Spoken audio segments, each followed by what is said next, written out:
And we're starting off with this photograph of the types of cells that were used to house supposed witches during the Salem witch trials. The Salem witch trials were a very dark and infamous chapter in American history that unfolded in the late 17th century. Taking place in Salem, Massachusetts, the trials were fueled by a climate of fear, superstition, and religious fervor. Accusations of witchcraft spread like wildfire, just tearing apart families and communities. It all began when a group of young girls claimed to be afflicted by strange ailments and started pointing fingers at certain individuals as the source of their suffering, all of which were kind of outcasts in the community. And these accusations quickly snowballed. It led to mass hysteria and just a frenzy of trials. The accused were subjected to flawed and biased legal proceedings. Evidence and confessions were obtained under duress and were deemed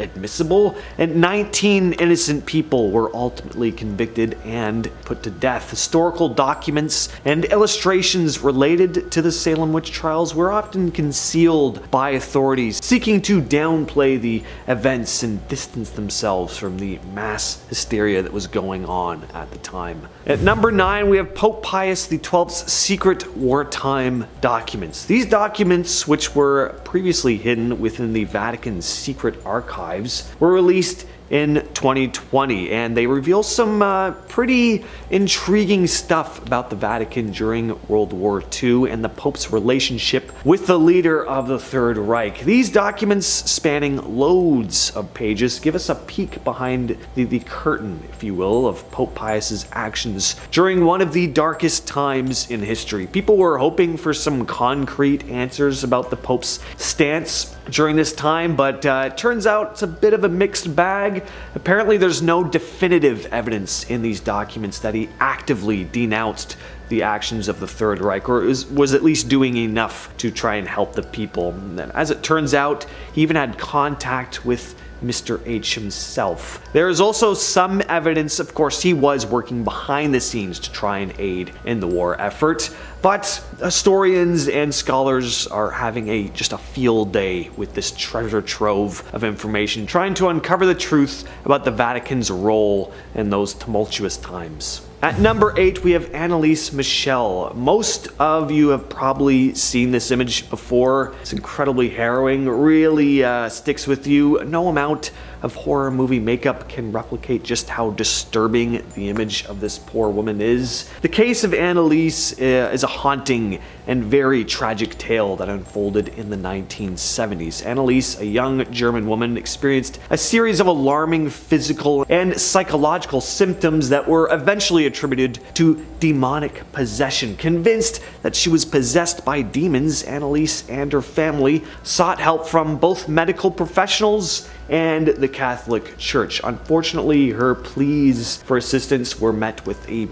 blend of misguided religious fervor and a lack of appropriate medical intervention. Anneliese's condition just deteriorated rapidly, and she endured months of grueling exorcism rituals performed by 2 priests. The sessions were physically and mentally tortuous, with Anneliese being subjected to restraints, being denied food, and enduring countless hours of psychological torment. Although there are also stories about her even outright denying food herself, so there was definitely stuff going on here within her brain that just wasn't being properly diagnosed. Throughout this chain of sad events, Anneliese's health worsened. She became emaciated and weakened. The tragedy lies not only in this immense suffering Anneliese endured, but also in the lack of proper intervention. The case raised important questions about the kind of intersection of religion and mental health. It really highlights the danger of neglecting evidence-based medical treatment in favor of superstition. At number 7 on the list, we have a bit of a different one. These are documents and possible images that have been successfully hidden in the Vatican Apostolic Archive, formerly called the Vatican Secret Archive, which I like way better. I love the word secret is actually in the title. I didn't just add it for dramatic effect. We don't just hold archives here. These are secret archives. Anyway, this vast repository located within the walls of Vatican City houses an extensive collection of historical documents spanning centuries. While the term secret may imply sinister activities, the archive's purpose, as it's said, is primarily to preserve and protect sensitive or confidential material related to the Catholic Church. But there is definitely an allure about the unknown, and it's fueled various theories about the existence of possibly dark secrets concealed within those walls. Some speculate that the archive may contain controversial documents related to the church's historical controversies, like the Inquisition, the Crusades, and, as discussed earlier, some stuff about the role of the church during World War II, which came out fairly recently. Others propose that it holds hidden knowledge about the existence of maybe extraterrestrial life or ancient relics that challenge the established religious narratives, but hey, who knows? Next on the list, we have St. Joseph's Orphanage in Vermont. So we have a number of images from inside the walls of this notorious orphanage. They do have a certain old photograph creepiness about them, but for the most part, they're pretty innocuous, but it's the context behind these seemingly innocent photographs that makes them so uncomfortable to look at. Behind the doors of this orphanage were countless instances of mistreatment. Mistreatment is really putting it lightly. It was outright horrific what went on here, and when over 100 former residents of the orphanage came forward to make statements about how they had suffered as children in the facility, no charges were made, and the church had turned a blind eye to the cruelty the residents experienced at the hands of the nuns who ran it. The list of crimes committed are just too long to list, but it's so bad that there were actually children who lost their lives at this place, and not by accident. Some were pushed off boats. There's other stories about instances of being pushed out windows by nuns. It's infuriating hearing what went on here. This next image was an engraving by Bernard Picart, a draftsman, illustrator, and engraver from the early 18th century. This image here is his depiction of a torture chamber of the Spanish Inquisition. We see supposed heretics being suspended by ropes. One man has his feet being held to a fire. Picart created a body of work that challenged the religious norms of his time. His art often depicted religious subjects in unconventional ways that questioned the dogma upheld by the Catholic Church at the time.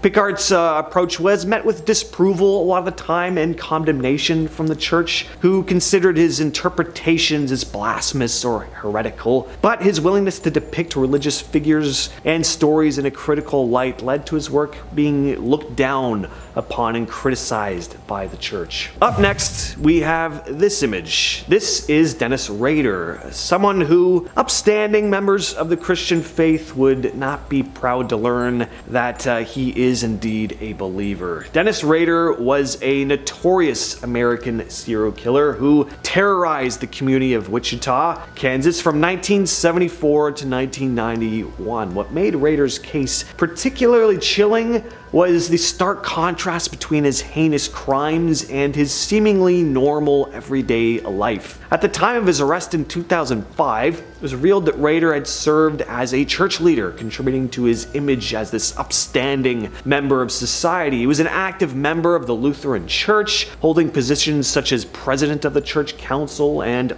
leader of the Boy Scouts. Rader's role as a church leader and this image he upheld as being this dedicated member of his community only made it more of a shock when he was found out about his crimes. This guy, just an absolute monster. He did some incredibly twisted things that I just can't go into detail here, but just a reminder that no matter how decent people seem on the outside, there could be something much darker going on behind closed doors. Not trying to say you shouldn't trust anybody, just, keep your eyes peeled. Don't be too trusting. At number 3, we have the Salem UFO sighting. This photo may not look all that spectacular compared to some of the actual footage we've seen of possible UFOs today, but just keep in mind that this photo was taken in 1952. It wasn't doctored, and these mysterious glowing lights in the sky have never been explained. Photo was snapped by Coast Guard Officer Shell Alpert in Salem, Massachusetts. what makes this image really stand out is just how clear it is. It's not blurry, it's very obvious that there are 4 glowing discs hovering in the air. Now, in terms of why the church would have tried to hide an image like this, well, maybe people starting to believe in the presence of extraterrestrial life would have gone against what the Bible laid out. Really, I just put this one on here because it's an intriguing photograph. Number 2, let's change gears for a minute and take a look at a fairly recent image that made headlines when it was first shared on social media back in 2017. It didn't make headlines on major publications or anything, but it was all over the internet at the time. This image looks to be some sort of large winged thing. The picture was taken in Phoenix, Arizona by Richard Christensen, who's just as confused as everyone else as to what he captured on camera. Some said it resembled Mothman, but others said that this shadowy figure resembled an angel or even possibly a demon. Definitely looks more like a harbinger of doom to me. Of course, it could just be a trick of the camera or just an outright hoax, but I think it's a pretty eerie looking photo. And coming in at number 1 is William Tyndale. This image depicts the termination of William Tyndale, who was burned at the stake for doing what, you might ask? Turns out it's translating the Bible into English. As it turns out, what the Catholic Church was trying to hide here was actually the Bible itself. At least they wanted to keep it out of the hands of everyday people, anyway, which they believed would undermine their power. Tyndale believed that the Bible should be accessible to the common people in their own language, challenging the church's monopoly on biblical interpretation. His translation work, particularly the New Testament, faced opposition from religious authorities who sought to maintain control over religious teachings. The church considered Tyndale's translation as heretical, as it was in direct opposition to their authority, and his efforts were met with resistance, and he was ultimately arrested in 1535. In 1536, he was sentenced for heresy. He was sentenced and condemned to death by strangulation before being burned at the stake. Starting off this countdown, we have absolving sins with money. Basically, back in the day, the Catholic Church told people that they could absolve their sins and get a ticket to heaven if they just paid them. Like, you were paying the church for forgiveness. Sorry, that's not how these things work.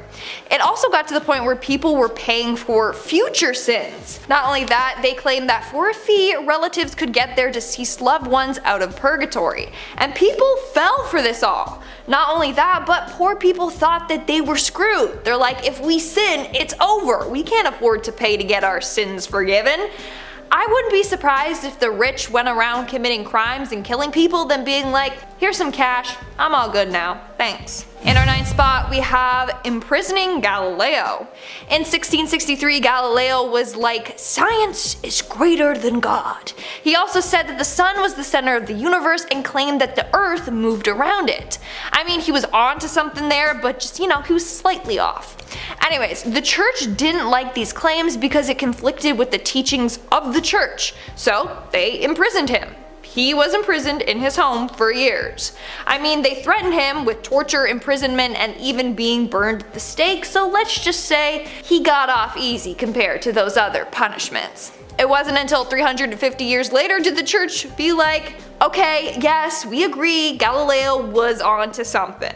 Moving on to number 8, we have cutting funding. For years, the church gave thousands of dollars to a non-profit organization, Compañeros, that would help Hispanic immigrants get access to healthcare, among other things. That was until they found out that Compañeros supported a gay and lesbian rights group. So the church cut the funding to this company for their connection to the LGBTQ2S+ community. They're not the only group that the church has done this to, though. No, apparently, and I quote, since 2010, 9 groups from across the country have lost financing from the campaign because of conflicts with Catholic principles. Moving on to number 7, we have the gay clergy member.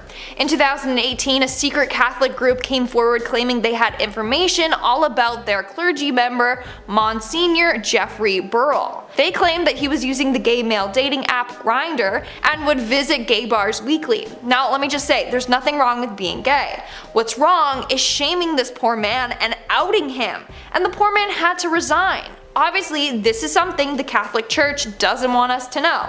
Why? Because they say homosexual acts is immoral and contrary to the natural law. They also say homosexual tendencies are objectively disordered. And they also preach celibacy. So having a clergy member that is gay is highly controversial for them, and they tried to hide it. A lot of Catholics were outraged when word got out. Scariest part is how they found out about Jeffrey in the first place. Apparently the group was tracking his movements based on the apps he was using. Pretty terrifying and also very, very wrong. Moving on to number 6, we have Joan of Arc. Turns out that the church wasn't the biggest fan of Joan of Arc. In fact, at one point she was pretty much the Catholic Church's #1 public enemy. Long story short, she believed that God was speaking to her and had told her to start an uprising to get the English out of France. By doing so, she pissed off some high-powered Catholics who wanted her gone. So they decided to put her up for trial. But legit, they had no evidence against her, but they were like, whatever, fake it till you make it, right? So they just accused her of heresy with no evidence cause it was a lie. And on top of that, they denied her counsel, which was against the church's rules. They just hated her and wanted to get rid of her. I think there were like 70+ charges brought up against her. One of them being for wearing men's clothing, in which she was burned at the stake for. In 1431, in front of a crowd of thousands of people, they lit her on fire for wearing male clothing. But it was discovered after her death that she never even did this. Literally, they killed an innocent woman. Why? Because they were probably intimidated by her. We are now at our 5th and halfway mark with the slaying of women. Pope Innocent VII wasn't innocent at all. In fact, he was terrified of witches. He said that they were real and a huge threat, so he created a huge witch hunt. He dispatched his men to Germany to try witches, and due to the pressure he put on them, countless innocent women were killed after being accused of being witches. All because Pope Innocent was paranoid as hell. Not only that, but in 1487 a book was written all about these witches. It said that this book promoted burning them at the stake, and that influenced a number of killings. Plus, the book was just filled with lies, like saying these women would stop cows from producing milk and would ride on broomsticks in the air. It's just truly messed up and spread misinformation and paranoia. In our 4th spot, we have the burning of the dead. Apparently, the church holds grudges because 43 years after John Wycliffe passed away, they had his body dug up and burned. Now, let me explain how it got to this point. So, John saw fault in the Roman Catholic Church and saw how it was corrupt. So he believed that people should worship God and Jesus according to the Bible, not according to the popes and their bishops and priests, because people are corrupt. But the Bible is not. He also believed that people should interpret the Bible for themselves and not how other people tell them to interpret it. Well, the church did not like this at all. So when he passed away, they ordered all his books to be burned. They also ordered for his body to be unburied. And for some reason, it took them years to get this all done. So 43 years later, his body was finally unburied and then torched, and then his ashes were just thrown into the river. In our 3rd spot, we have the misuse of power. Just this year, it was discovered that the French clergy had taken advantage of over 200,000 young individuals since the 1950s. It is absolutely disgusting. The height of this happened between the 1950s to the 1970s. That's when most of the cases were discovered. Then there was a resurgence of cases in the early 1990s. And obviously the Catholic Church doesn't want anyone to know about this. In fact, it's obvious that the church was turning a blind eye to the perpetrators. They were more focused on protecting themselves and their reputation. They did not care for the victims at all. A report said, and I quote, "The Catholic Church's immediate reaction was to protect itself as an institution, and it has shown complete, even cruel indifference to those having suffered abuse." Like I said, it's absolutely disgusting. Moving on to number 2, we have the number of priests. In January of 2002, it was discovered that 234 priests have had allegations of sexual misconduct made against them in the last 50 years. You heard me, 234. That just makes me sick to my stomach. These individuals are using their title and control to take advantage of others. Some of the victims did file lawsuits against a number of dioceses and got multiple $1-million settlements in some cases, but that still does not take away their trauma and their PTSD. Even though the Catholic Church held a worldwide summit to talk about all this, it wasn't that effective, as priests were still caught taking advantage of individuals years later. Starting off this countdown, we have the nuns. In 2019, Pope Francis for the first time addressed the horrors that happened to nuns in the Catholic Church. Priests and bishops and other church officials have been taking advantage of nuns for ages. This was an ongoing problem for years, and the church wasn't doing anything about it. They were too busy focusing on covering up even bigger scandals and issues. Over the years, more and more nuns have come forward saying that they were victims. Some were afraid to speak up because they were dependent on the church and literally couldn't leave. Although Pope Francis acknowledged what happened, it's unclear the steps they are taking to prevent it in the future.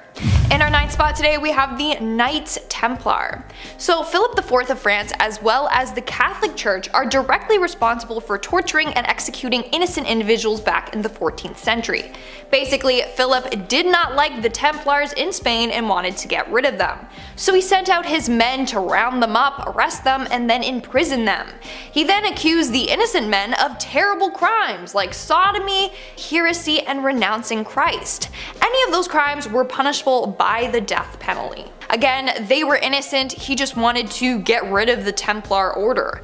He then would torture the Templars so that they would confess. He would use a rack to stretch out their shoulders until they dislocated, or he would have their private parts smashed. This was all done while the church knew that the men were innocent. In our 8th spot, we have Pope Pius XII. In this case, it's what the church didn't do. According to a recent discovery of archives, Pope Pius XII was fully aware what the Nazis were doing during the Holocaust and chose to remain silent.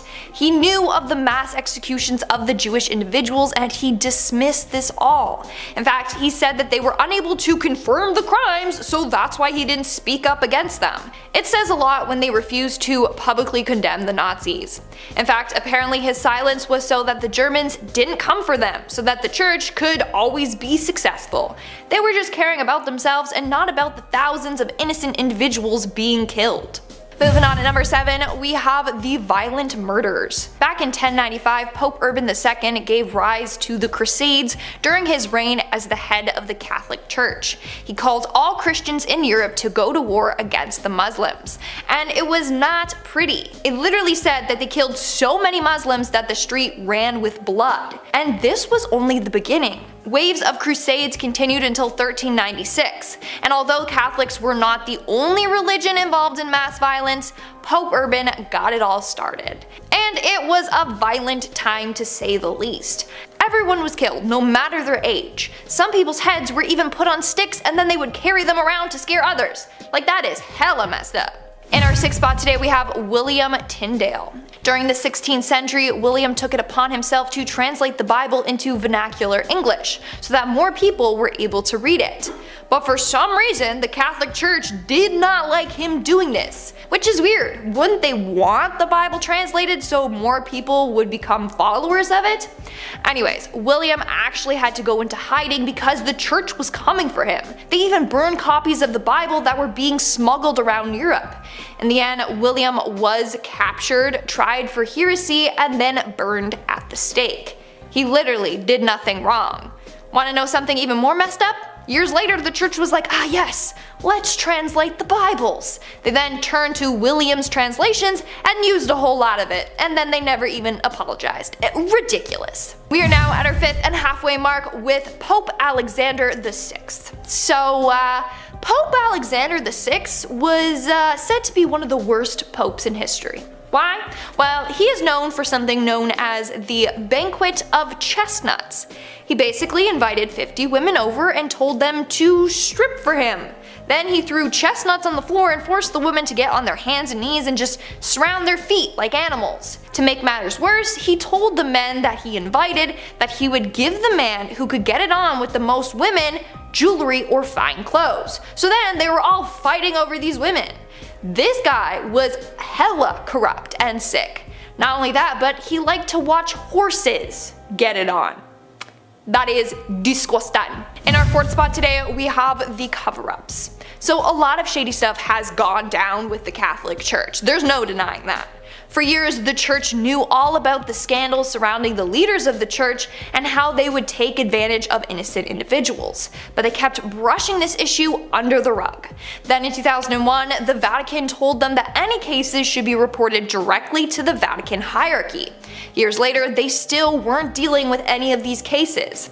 In 2004, instead of getting rid of the priests in question, they just moved them to different churches or different countries. So that didn't really stop them. They just had a new set of people that they could take advantage of. They literally cared more about their priests than the victims. Moving on, at number 3, we have the grooming.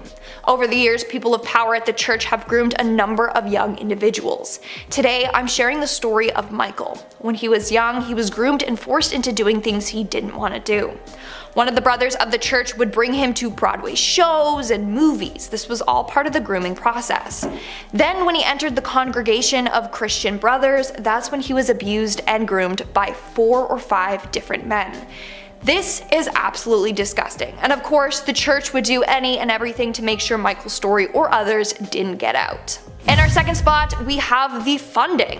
CBC News and the Globe and Mail recently obtained files that expose the Catholic Church for spending some of the $79 million that it agreed to pay residential school survivors. That's right, they spent money that was meant to go to survivors of their residential schools. But instead, they took most of that money and put it into things like their Bible study group or for their personal lawyers and unapproved loans. Whereas other churches, including the Anglican, United, and Presbyterian Church, paid the full amount of compensation owed to the survivors without an issue. But the Catholic Church took the money and used it for themselves, which is disgusting since they played the biggest role in residential schools and the horrors that took place there. And in our number 1 spot today, we have the unmarked graves. Earlier this year, thousands of unmarked graves have been found by residential schools across Canada. Residential schools were funded by the federal government and run by the churches. They would tear families apart, taking the children and forcing them into these schools in order to assimilate them, and they were stripped of their native language and culture and traditions.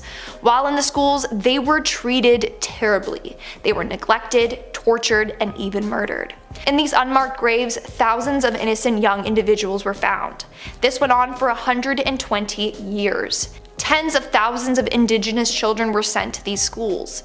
Thousands never returned home.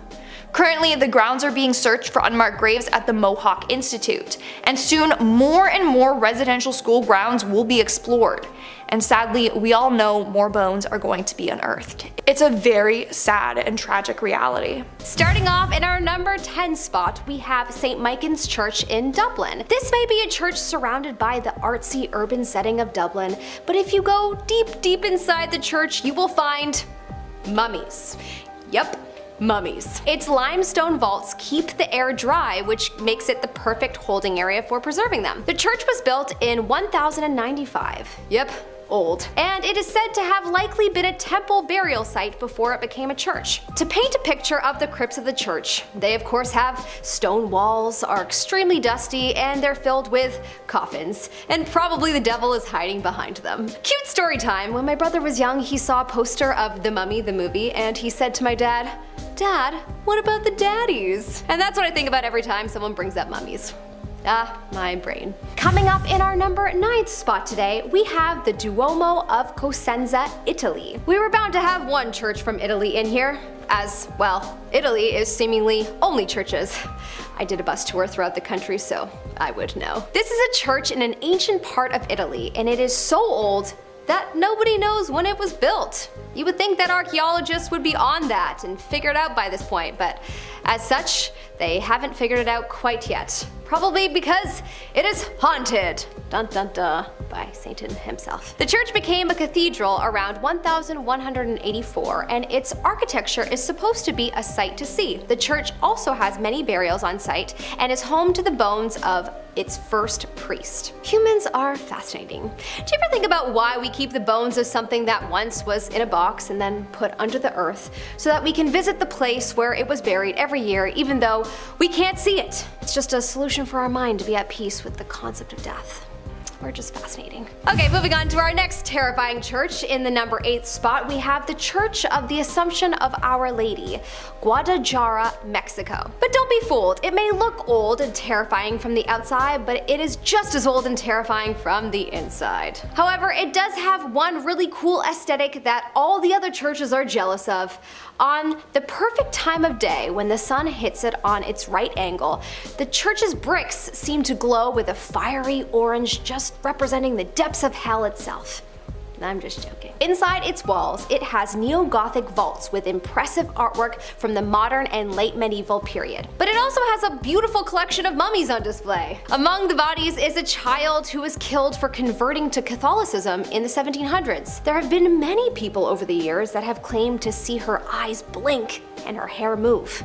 Not terrifying at all. Coming up in our 7th spot today, we have the St. Thomas Anglican Parish of Mulgwa, New South Wales, Australia. Yeah, this church reminds me of your classic horror movie church. Small, old, and just downright creepy. This church has a very dark history and continues to creep its locals and visitors alike. There is a legend that has 2 boys who died in a fire in the bell tower after a prank went horribly wrong. Since then, it is said that any kind of light angers the spirits of these boys. There have been many reports of lights going on and off, even including the lights of cars going on and off as drivers pass by the site. I wish I lived close to this place so I could try this out, because this sounds like a ghost hunter's gold mine. Coming up in our 6th spot today, we have St. Andrew's on the Red in Selkirk, Canada. This is the oldest church in Western Canada and was created in 1831, which compared to the St. Michan's Church created in 1095, it's not that old. But nevertheless, the devil may still house this creepy landmark. It is said that both the church and its graveyard are filled with restless spirits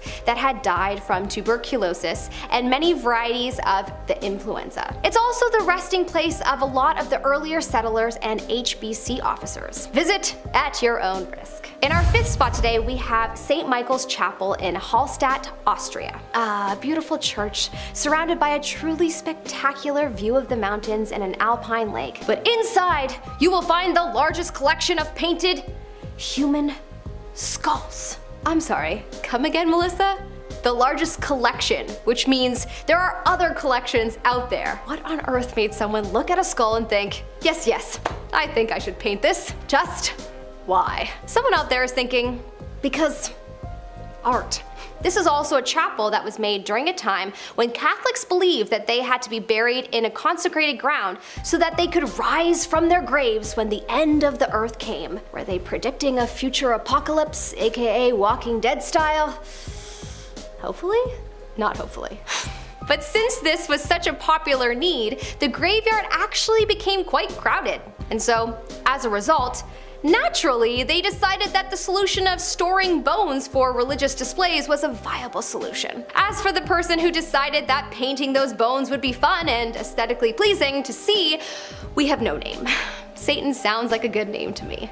In our 4th spot today, we have St. Paul's Episcopal Church in Key West, Florida. This beautiful white church may look sparkly and alluring from the outside, but you should know better by now. It's only so new because it's been rebuilt so many times. Because it is cursed. The site was once a Seminole burial ground, and then the land was privately owned by the Fleming family before the church was built. It became a church as a result of the Fleming widow being assured that her husband's remains that were buried on the land would not be disturbed. But of course that promise was broken, and as a result, the ghost of John Williams Charles Fleming still haunts the site. I would have thought that it would be her that would haunt the site since it was her promise that was broken, but maybe that's just me. Coming up in our third spot today, we have the Norwich Cathedral in England. Built in the year 1096, this church has a very Gothic but yet Romanesque look. The area around this church is almost 1,000 years old, and as you can imagine,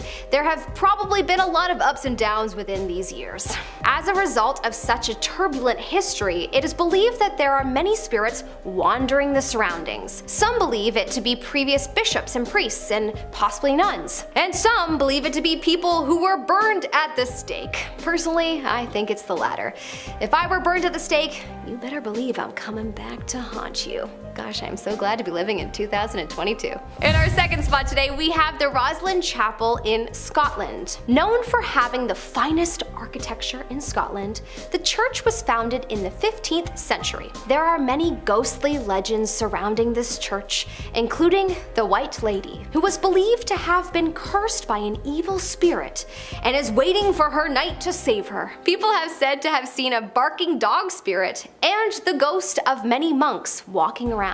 People that have worked on the building, especially in the crypt, have vowed to never work there ever again. So that's saying a lot. I mean, if I were going to pick a place that I would think the devil would be wandering in, this would be it. Finally, in our first spot today, we have a personal favorite of mine, the Church of Our Lady Before Tin in Prague, Czech Republic, or more commonly known as the Devil's Church. Yep, if that doesn't tell you everything, then I'm not sure what to tell you. I have actually personally visited this church and the underground of this church, and I have to say, it is truly anxiety-provoking. This church is a beautiful landmark in the center of Old Town Prague. Created in the 14th century, its look is quite the reflection of the times. Intimidating. Inside its walls are altar paintings and old Baroque designs. But of course, it is also the home to many tombs and burials and dark secrets. Some say many brutal killings and hangings have happened in and around this church. Makes you ask the age-old question, what is the point of worshiping the Bible if you ain't gonna practice its teachings?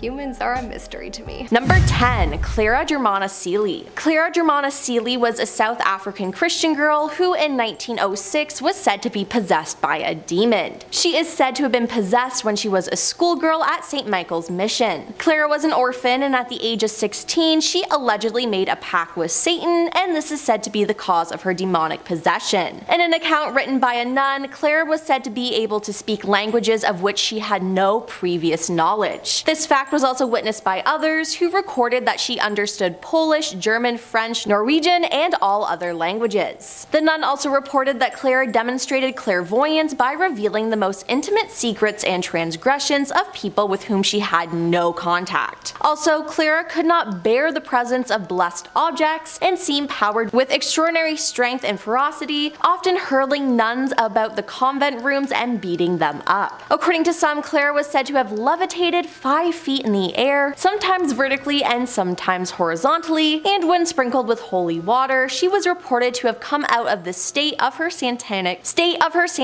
possession. During the exorcism, Clara's first action was to knock the Holy Bible from the priest's hands and grab his stole in an attempt to choke him with it. At the end of the exorcism, it was said that the demon was forced out and she was healed. Number 9. Ronald Doe. In the late 1940s in the United States, priests of the Roman Catholic Church performed a series of exorcisms on an anonymous boy, documented under the name Ronald Doe. The boy was the alleged victim of demonic possession, and the events were recorded by the attending priest. It said after a family death, the family experienced strange noises, furniture moving on its own accord, and ordinary objects such as vases flying or levitating when the boy was nearby. The family then turned to their pastor for help. During the exorcism, the boy allegedly slipped one of his hands out of the restraints, broke a bed spring from under the mattress, and used it as an impromptu weapon, slashing the priest's arm and resulting in the exorcism ritual being halted. When they did another exorcism, it was stated during the scene that words such as evil and hell, along with other various marks, appeared on the teenager's body. Allegedly, during the litany of the saints portion of the exorcism ritual, the boy's mattress began to shake. Number 8. Barbie Hallet. Barbie Hallet was a young servant in Quebec in the 1660s who was possessed by a a demon. Priests and nuns performed rituals to drive the demons away, with the bishop and governor argued about how to investigate their suspicions of witchcraft. A local miller named Daniel Voley, accused of using his knowledge of the dark arts to torment Barbie, was imprisoned and then executed. Barbie continued to experience the symptoms of demonic possession for months even after the alleged witch was executed. The end of Barbie's ordeal came in the form as an exorcism, or what sounds very much like one, conducted by a layperson using a rib bone believed to belong to the deceased John de Brebeuf. And fun fact, this was Canada's first documented demon possession case. Number 7. Father Gabriel. In 1997, Father Gabriel Amorth conducted his exorcisms in Rome and was dealing with one troubled man. He asked for the help of Jesus, and the young man he was dealing with began to curse and spit and started using English instead of his native Italian. Screaming and howling, the demon burst forth and looked straight at him, drooling saliva from the young man's mouth. Father Gabriel said he returned fire with prayers and other ritual recitations, demanding that the demon reveal its name. He said, "Unclean spirit, whoever you are and all your companions who possess the servant of God, I command you, tell me your name, the day and the hour of your damnation." The man, fixed with a glare, snarled and said, "I am Lucifer." Father Gabriel was shocked. He did not expect to receive such a terrifying response. Now, the father mostly used prayer as his weapon, and as Father Gabriel continually commanded the demon to leave its host, it eventually left. Number 6. David Glatzel. In 1981, a young boy named David Glatzel had played host to a demon. After witnessing a number of increasingly ominous occurrences involving David, his family, exhausted and terrified, decided to enlist the aid of Ed and Lorraine Warren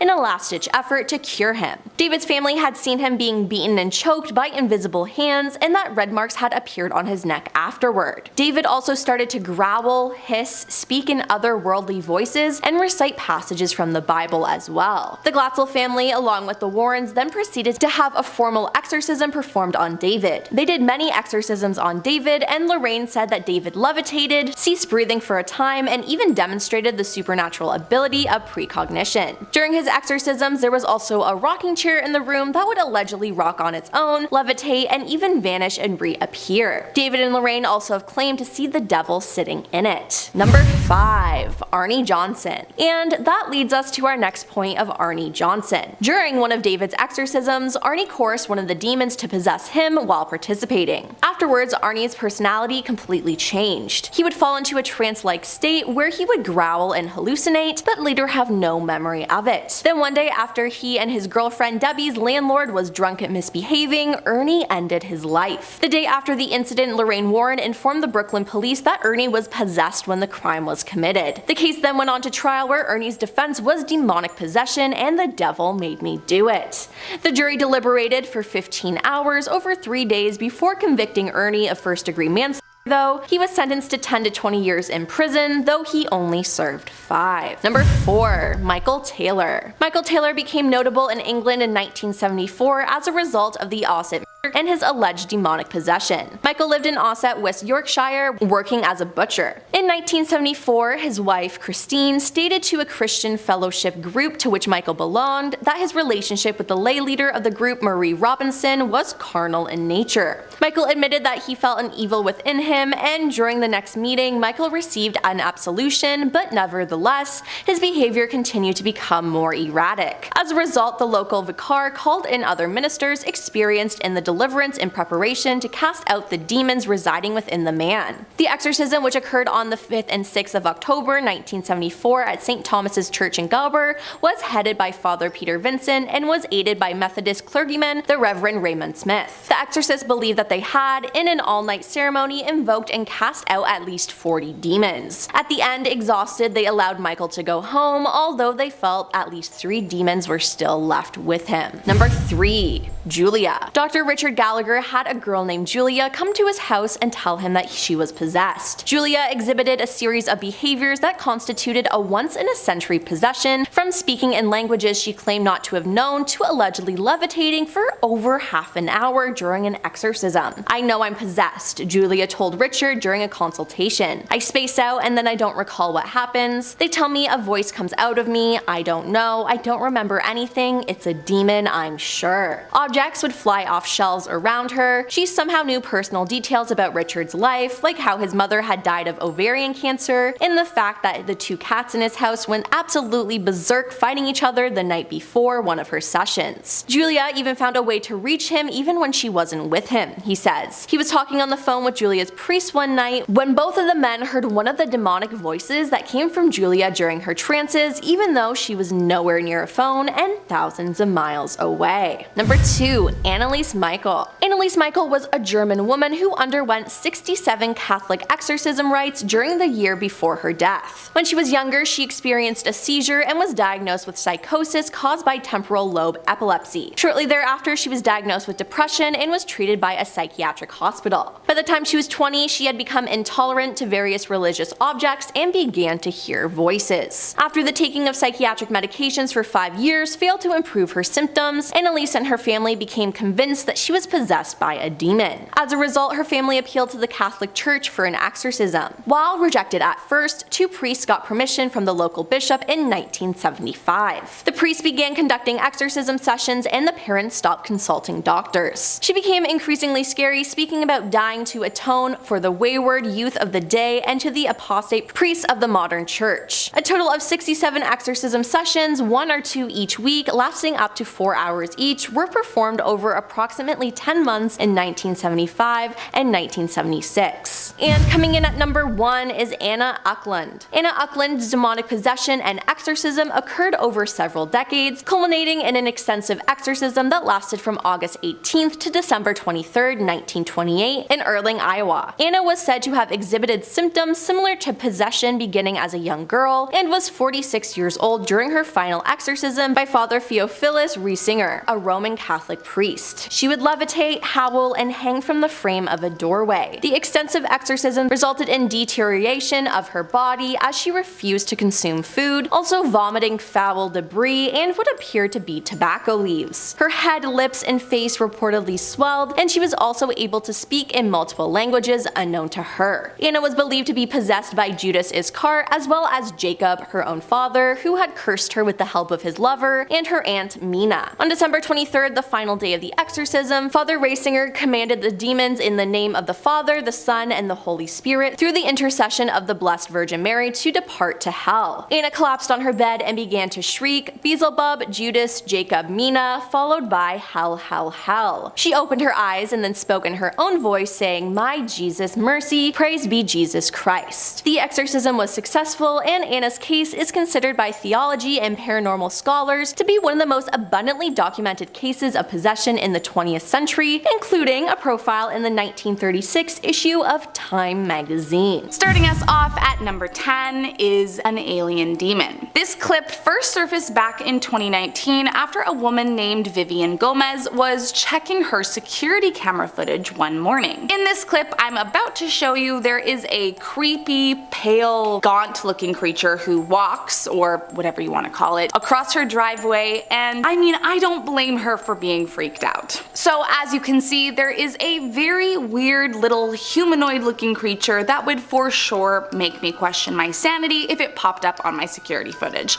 Now, of course, when it was posted, there were quite a few people that pointed out how much this creepy creature resembles Dobby the elf from Harry Potter, and I mean, honestly, I kind of do see that. Also, that funky little chicken dance thing that it's doing is definitely not the most intimidating thing a demon could do. But the funny Dobby point aside, it's still a super freaky video that definitely makes me feel all kinds of weirded out. I mean, look at that thing. It doesn't look human to me, that's for sure. Plus, all we are seeing is the back. Who knows what its face looks like, let alone what it could be capable of. Let's just hope that whatever it is, it's not looking to hurt us. Next up at number 9, a river monster. Now, this video starts off a little differently from the rest on this list, but I still thought it was weird enough to add to the list for you guys. As you can see, there are 2 people at the top of a hill with a stretcher, and a group of people in what appear to be hazmat suits a little bit down a ledge from them trying to pick something up. Now, a group of people wearing hazmat suits in the middle of the day by the river is definitely a little unusual to begin with, but what's even stranger than that is what they appear to be grabbing. If you take a look at the clip, it looks like whatever they're grabbing is some kind of strange creature, potentially potentially even a demonic one. Some people online said they thought it looked like a mermaid, which, I mean, is definitely one theory. I don't know, you guys, let me know in the comments what you think this creature could be. Coming in at number 8, a skeleton demon. Demons come in all shapes and sizes, but until today I had never really thought about one that looked like a skeleton. I mean, I don't know, maybe that's just me. And hey, maybe it's not a demon, but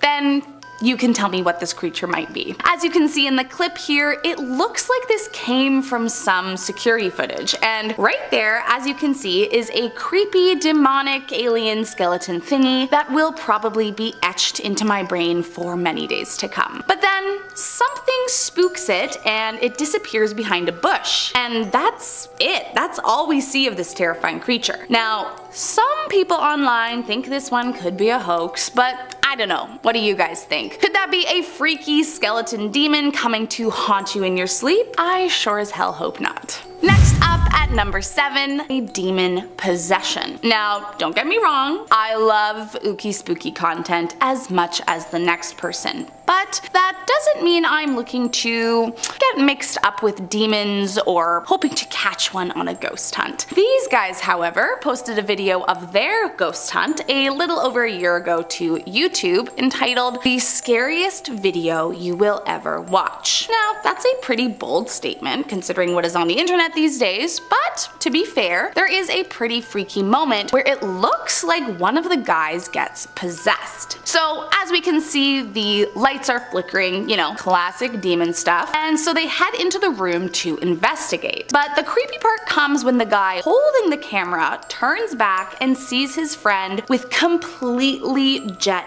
black eyes. I mean, if that were me in a haunted house with the lights flickering like that, I would definitely be running as far away as I could. But hey, to each their own. However, maybe the strangest part is that literally seconds later, it's gone and he's back to normal. I mean, I don't know. What do you guys think? Was he being possessed by an evil demon? Coming in at number 6, a creepy crawly. This next one was posted to the YouTube channel Kisa Weba, and it's definitely what my nightmares are made of. All demons are creepy, but there is definitely something about one that's crawling on the ground that adds an extra layer of shivers down my spine. As you can see in the clip, this demon is crawling across the pavement, full horror movie style on their hands, and behind them it looks like there is this trail of like demon ghostness falling behind them, or maybe that's just the shape of the demon.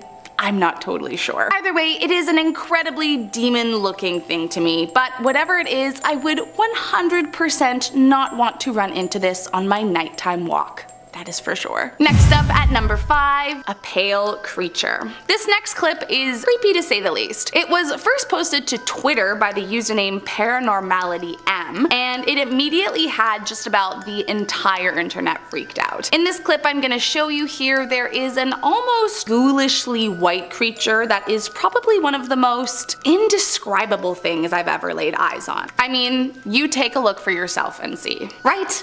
Look at that thing. Do you get what I mean? Like, actually, what is that creature? Some think it could have been some kind of paranormal sighting, while others joked it kind of looked like Gollum, which, truth be told, I can kind of get behind. However, the resemblance to Gollum or not doesn't make this ghoulish creature any less freaky, or any less possible of being a demon capable of possessing you and ruining your entire life. Coming in at number 4, Voldemort demon. This next video was posted by an account called Supernatural back in 2020, and before I get into it, let me just start off by saying that the first thought I had about this demon was that it looked like Voldemort. That or Emperor Palpatine maybe, both of whom I would prefer to whatever the hell is in this clip. So as you can see, as the camera starts coming into focus, a terrifying dark creature is standing at the very back of the hallway staring right at the camera. Now, something about the fact that it doesn't move almost makes it scarier, like I am just waiting for something super bad to happen. However, whoever was filming this apparently likes to live on the edge, as it looks like they actually start getting closer to this evil cloaked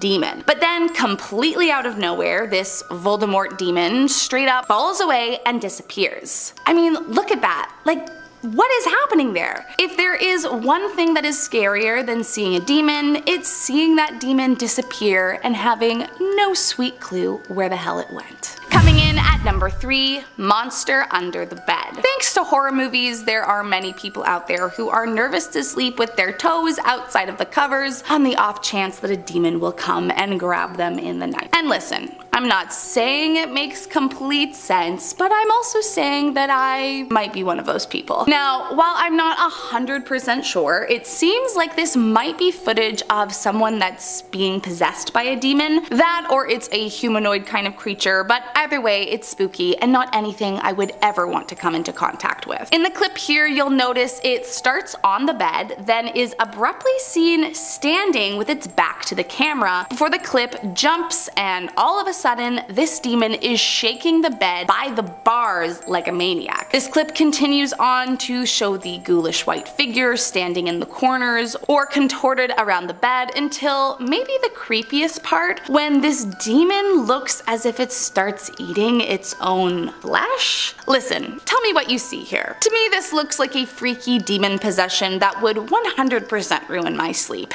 And if the demons that may or may not live under my bed are anything like this, then, well, let's just hope they leave me alone. Coming in at number 2, The Floating Girl. This next video was posted online back in 2017. However, according to the timestamp on the video itself, it looks like it was taken back in 1997. The section of the clip I'm gonna show you starts off with a woman who I'm going to guess is the priest or something, cracking what looks like a black egg into a bowl. I mean, already I'm confused, but that is quickly far less interesting as the possessed girl abruptly sits up and all you see are her piercing hollow black eyes. She drinks the egg concoction and then as quickly as she sat up, she throws her body back down into the bed. As you can see, things keep getting crazier. Her seemingly hollowed out eyes shoot back open and the next thing you know, she's floating off the bed. From there, her body starts slowly lowering down again until she grabs the camera and it goes blank. I mean, you guys are looking at the same thing as me here, and I have to admit that is some pretty freaky footage. And last up in our number 1 spot today, Possessed by the Devil. Not to be dramatic or anything, but this last clip I'm about to show you is utterly horrifying. I mean, honestly, I think that this clip is going to be seared into my mind for eternity, which is super fun. Like, just watch the clip here. Pardon me, the contorted face and body, the blood all over his mouth, and what was that evil laugh noise he was making? Also, can we talk about the ribs that may as well have been cracked open at the very end there? If there was ever a video to prove the existence of a demon possession, I would definitely put this video at the top of my list. That's all I'm saying, because really, I can't think of many other explanations for what I just saw. Number 10, Royal Air Force Squadron. This photo, taken in 1919, was first published in 1975 by Sir Victor Goddard, a retired RFA officer. The photo is a group portrait of Victor's squadron, which had served in World War I at the HMS Daedalus training facility. This isn't a normal photo though, as an extra ghostly face appears in the photo. In the back of the airman positioned on the top row, fourth from the left, you can clearly see the face of another man. It's said to be the face of Freddie Jackson, an air mechanic who had accidentally died from an airplane propeller 2 days earlier. And let me just mention, his funeral had taken place on the day this photograph was taken. Members of the squadron easily recognized the face as Freddie's. I mean, it was his funeral, he just wanted to be a part of the photo. It has also been suggested that Freddie, unaware of his death, decided to show up for the group photo, which is just sad. Number 9, Combremere Abbey Library. In 1891, Sybil Corbett took a photo of the Combremere Abbey Library in Cheshire, England. Sybil was an amateur photographer who allegedly set up her camera and took this hour-long exposure while at the funeral of her brother-in-law, Lord Combremere, was taking place 4 miles from the home. When the plate was developed, the transparent image of a man sitting in one of the library chairs was noticed. Many of the staff said the image looked like the late second Viscount, and the apparition happened to be sitting in Lord Combremere's favorite chair. So, you know, it's Obviously him. It's thought by some that a servant might have come into the room and sat briefly in the chair, thus creating the image, but this idea was refuted by members of Lord Combriere's household. Lord Combriere's father, the first Viscount, had been involved in a mysterious incident himself years earlier while serving as governor of Barbados when he had the Chase vault opened and carefully examined in search of an explanation for the moving coffins there. Seems like him and his father have both had some paranormal experiences both in life and death. Number 8. The Watcher of Corroboree Rock. The rock formation near Alice Springs, Australia, known as Corroboree Rock, is made of dolomite that was formed more than 800 million years ago, and it's considered a sacred site by the Arrernte Aboriginal people. With that much history behind it and that much importance assigned to it, it makes sense that there's someone or something that looks over it. That's why the spirit is called the Watcher of Corroboree Rock. Now, no one really knows exactly who or what it is, but one photo of it dates back to the 1950s. In either 1956 or 1959, reports vary, a minister from Adelaide snapped the photo during a visit to the rock formation, and it's been puzzling people ever since. According to the minister, Reverend R. Lance, there was no one around when the photograph was taken, however, but when he developed it, the ghostly figure now seen in the image appeared. It's kinda nice to know that there's something taking care and watching over that area, no? Number 7. Leeds General Infirmary. Now, why wouldn't there be a creepy ghost photo taken in a hospital? With many patients' lives ending and beginning there, those places are full of spirits. Now, this photo isn't an extremely well-known ghost photo, but it's still creepy nonetheless. This photo was taken at Leeds General Infirmary by Andrew Milburn. The photo shows what appears to be a ghost nurse or patient fleeing into a room in a hospital corridor. Andrew took the photo to show his girlfriend where he was in the hospital and did not mean to capture a ghost. He didn't know this ghost was in the photo until he reviewed it more closely. Andrew had always been skeptical about ghosts, but seeing this figure changed his mind, and honestly, that would change my mind too. Number 6. Whaley House. Known worldwide as the most haunted house in America, the Whaley House is recognized for its historical significance in Old Town San Diego. They do haunted tours on the property, and this family went on a tour and got their photo taken. In the photo, you can see the brown outline of someone or something in between the two adults. Now, there are multiple people this could be. One of the most infamous ghosts in San Diego is the spirit of Yankee Jim Robinson. Yankee Jim was hanged in the house in 1852 after being convicted of stealing horses. Thomas Whaley himself, who owned and lived in the house with his family years later, had said they could hear heavy footsteps going up and down the stairs. Visitors have reported cold spots and the feeling of their chest and throat tightening while in the home. Others claim to have seen Yankee Jim too, an apparition that appears and disappears when you get close. This ghost in the photo could also be Thomas Whaley himself. Today, and for many years, visitors of the house have reported seeing Thomas. One guest waved to a man she said she saw standing in the parlor. No one else could see the man, but when asked what he looked like, she described a man wearing period clothing that resembled Thomas. Adults too have seen him wearing a frock coat and pantaloons standing on the second-story landing, and others have seen his wife, Anna, usually floating about in the garden or in the downstairs room. Her ghost, which appears white and billowy, seems to just drift about and then disappears. So with so much ghost activity in that house, I am sure it's one of those spirits. Number 5. Tantallon Castle. Tantallon Castle dates back to the 14th century, stands on a remote headland near North Berwick, and was badly damaged in an attack by Oliver Cromwell's forces in 1651. A photo taken there shows a ghostly figure. The photo, taken by Christopher Anachin in 2009, still remains an unsolved mystery. It's a photo of a man in what appears to be 16th century clothes. It's known that no mannequins or cost guides are used within the castle, and experts have confirmed through analysis that there is no digital alterations at play.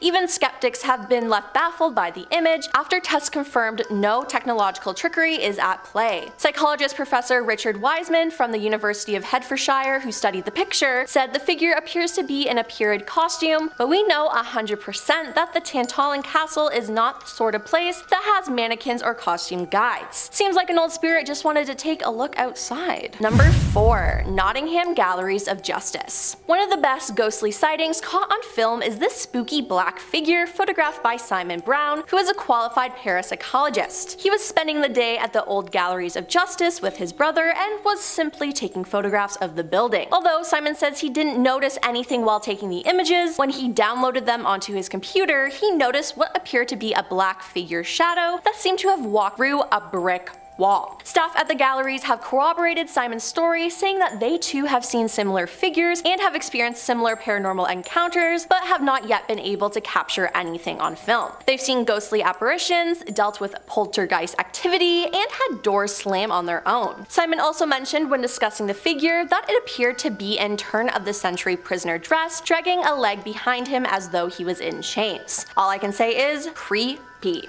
Number 3. New home. Buying a new house is a fun and exciting time. But what if you bought a house that you didn't know was haunted? Seems like that's what happened to Michelle midwinter. Michelle had bought a new house in England and she took a photo of it to send to her friends and family. She'd gone outside, snapped a photo, and returned to the inside of the house when she noticed a face staring back at her in the bottom right window of the house. I'm sorry, when you zoom in, you can clearly see a nose, eyes, and shoulders, and the face of a man staring back at you. Now, Michelle didn't pack up her bags and leave right away, which I'll never understand. Instead, she posted the image online and was eventually contacted by a historian local in her area who believed that the apparition in the image could have been a man known as Old Man Kent, who was thought to be a suspect in a death back in 1860. Initially, Michelle dismissed the image as nothing more than reflections and refractions of light from the flowers outside her window, but following further paranormal sightings and activity within the house, such as cold spots and lights flickering, it seems like Michelle is now a believer. I can't believe having to live in a house like that. Number 2. Bedroom ghost. In 2005, a teenage girl had just gotten her first digital camera. She was messing around, experimenting with the features, and taking photos of her friend Tommy. The two photos were taken seconds apart. The first was taken with flash and the second was taken without. When taking the photo, the photographer and her friend were the only people in the room at the time, but there's clearly another person in the photo on the right. It looks like an older person wearing glasses, and I mean there's clearly someone there. The girl said that unusual things were always happening in her family's house as there were noises and things moved. Maybe it was the spirit who was doing all this and decided to reveal themselves. If I took a photo of a ghost in my bedroom though, I would never sleep there again. And coming in at number 1 is the ghost in the water. In 2014, Kim Davidson was swimming in a lake with a friend and their combined 3 children. They went to Murphy's Hole in Lochar River in Queensland, Australia. While there, they took a photograph. Normal, right? But when the photograph came out, there was a ghostly figure of a girl behind the group who looked like she'd been leering behind the family. They said that there was nothing in between them when the photo was taken, and on close examining the image, they realized it was a white face with dark eyes and 2 horns on either side of the head. Its fingers are on Kim's shoulder and on the small girl's right arm. Kim posted it on Facebook, and upon seeing the image, many comments were made, some saying that the 2 horns looked like 2 ponytails or buns. A fellow user shared the story of Doreen O'Sullivan, a girl who accidentally drowned in the same creek in the same spot in 1913. Her obituary was found in the Brisbane Courier, dated the 22nd of November 1913. The notice reads that Doreen O'Sullivan, aged 13 years, the oldest daughter of Mr. James O'Sullivan, was accidentally drowned whilst bathing in the Lockyer Creek on Friday afternoon. Nearly an hour elapsed before the body was recovered. Now, the spot, which has always been considered dangerous, is known as Murphy's Hole and is over 20 feet deep. Upon reading this, Kim recollected that they had experienced strange things that day while they were swimming in water. She felt someone's presence behind her, but she ignored it. Twice, someone in the water even grabbed her elder daughter's leg.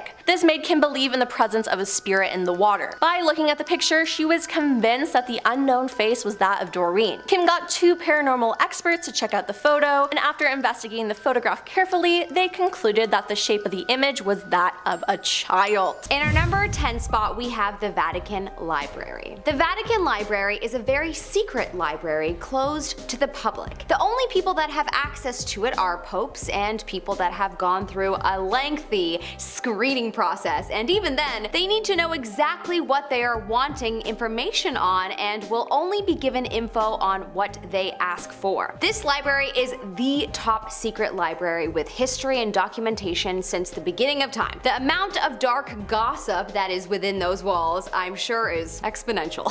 From the little that we know, the Vatican Library holds letters from world leaders throughout history detailing major events that us little guys will probably never be privy to. I'm sure they even have documentation on alien sightings. The church refuses to talk about what they have and know, and it's really just a shame. I'm a history lover myself, and truly that would be a magical experience to be able to explore this library. Well, if you like this video, don't forget to subscribe to be recommended more content like this. In In our number 9 spot, we have Operation Snow White. On June 20th, 1977, Michael Meisner, a Scientologist, contacted the FBI after allegedly being held captive for months. He revealed that he was a part of the biggest infiltration of the US government in history, in something called Operation Snow White. On July 8th, 1977, 156 FBI agents entered a Scientology center in LA in the largest FBI raid in history. It was discovered that 5,000 Scientology agents infiltrated the IRS, the US Coast Guard Intelligence, DEA,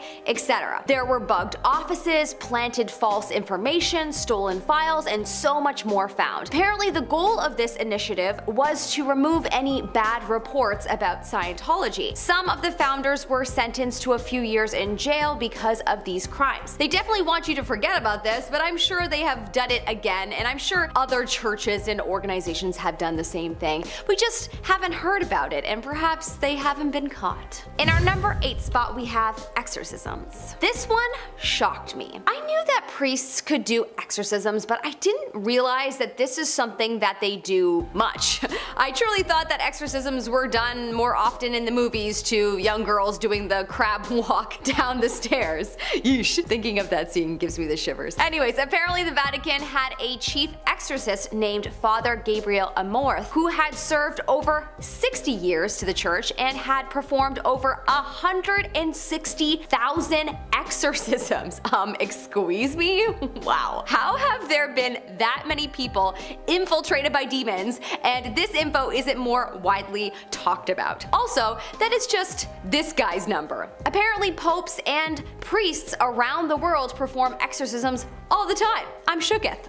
I could understand that the church wouldn't want to talk about this because it is a private, very sad thing to happen to a person, but man, that's a lot of people walking around feeling like they have demons within them. Pretty scary. In our number 7 spot, we have His Holiness. His Holiness was a book that was released to the public in 2012, which is based on the secret leaked papers about Pope Benedict. Apparently, the private documents were leaked by the Pope's butler. Yikes. Apparently, after an investigation, it was discovered that the individuals who were not from the Vatican were blackmailing gay bishops because they had broken their celibacy vows. The Pope went on to resign after these documents became public. Well, this is definitely a scandal, that's for sure. I remember people talking about this when it was happening, but I don't remember hearing the church comment on it. But I guess they sort of did through their actions, and I'm sure Pope Benedict was encouraged to resign. In our number 6 spot, we have the dead man on trial. This is a little piece of history that truly terrifies me and is such a testament to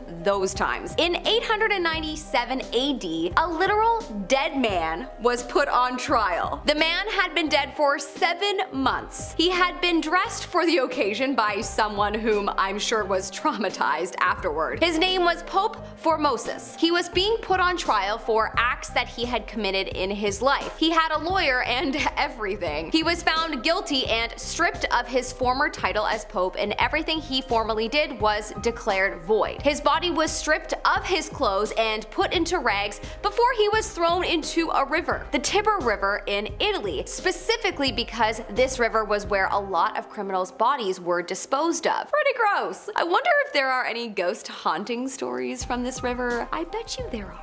In our number 5 spot, we have the Vatican Bank. The Vatican Bank has had its fair share of scandals over the years, and you best believe that the church will not be bringing any attention to it by speaking about it in any way. Allegedly, to start off the scandals, it is said that the Vatican Bank received a church tax from Germany's leader during World War II, if you catch my drift. Also, allegedly, a large amount of money was paid to the IOR so that the Western banks couldn't track the Vatican's spending.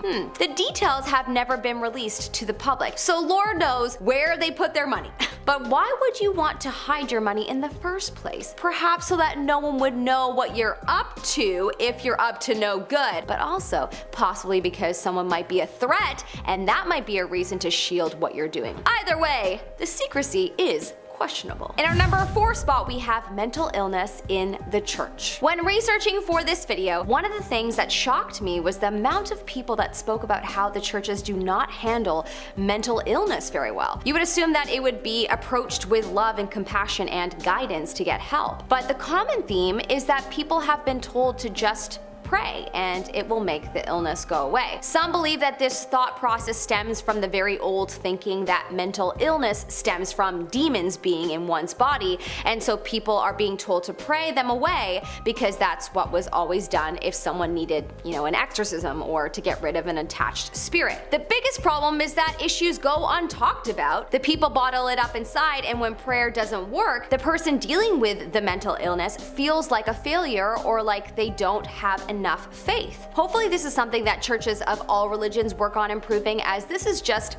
unacceptable at this point in time. In our number 3 spot, we have shame. Within many religions, there has been the problem of spiritual criticism, which has led to emotional harm within the church communities. I'm not talking about outsiders passing judgment, I'm talking about religious community members passing judgments on each other. This bad behavior is committed under the banner of spirituality. From practices of shaming members if they don't fulfill religious expectations, to bad-mouthing members who have left, making people want to stay out of fear. Scientologists have been accused of doing that to members that have tried to leave, but also other churches have been accused of this as well. It's super unfortunate to hear that in communities that have, the core purpose of being loving, they are people that are shaming each other. Talk about not practicing what you preach. In our number 2 spot, we have misusing their power. In recent years, it has become public knowledge that the French clergy took advantage of more than 200,000 individuals since the 1950s, mainly males. The Catholic Church has been accused of turning a blind eye to this happening, and many have been outraged that this went on for so long without someone stepping in. Allegedly, it wasn't until the 2000s that some progress was made. Before that, the church showed complete indifference to the victims. Through a series of investigations, 2,700 victims gave testimonies about what happened to them, and